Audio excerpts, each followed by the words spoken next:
అందరికీ యేసు నామములో శుభావందనాలు తెలియజేస్తున్నా.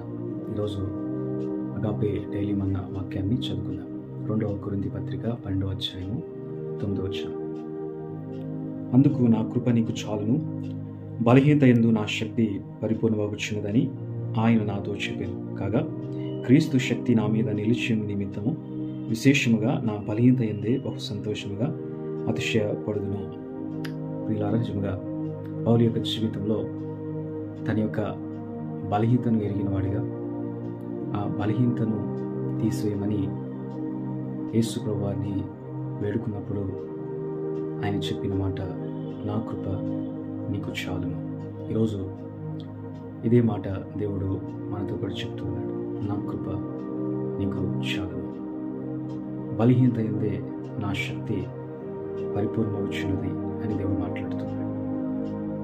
ఈరోజు ఏ బలహీనత కలిగి ఉన్నావో, ఏ శ్రమను కలిగి ఉన్నావో, ఏ ఇబ్బందుల్లో ఉన్నావో, ఆయన నీతో మనందరితో చెప్తున్న మాట, నా కృప నీకు చాలును.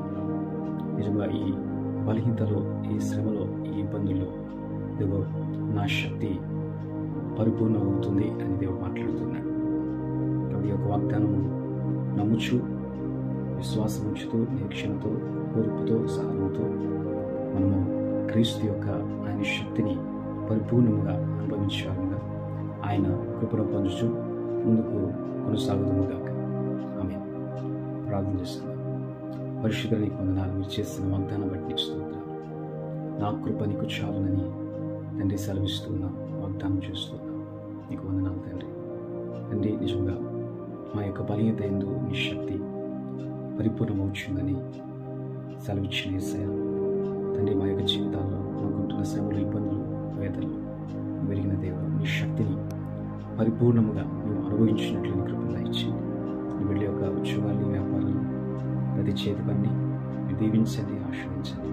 ప్రతి కీడు, శోధన, బలహీనత, రోగం, విపత్తు నుండి, ప్రమాదం నుండి, వైరస్ నుండి, భయంకర పరిస్థితుల నుండి మీరు విడిపించండి, రక్షించండి. నీ కృపాక్షేమం తెలియదు యేసు నామములో ప్రార్థిస్తున్నాం తండ్రి. ఆమేన్. దేవుడు మనందరినీ సమృద్ధిగా దీవించి ఆశీర్వదించుగాక. ఆమేన్.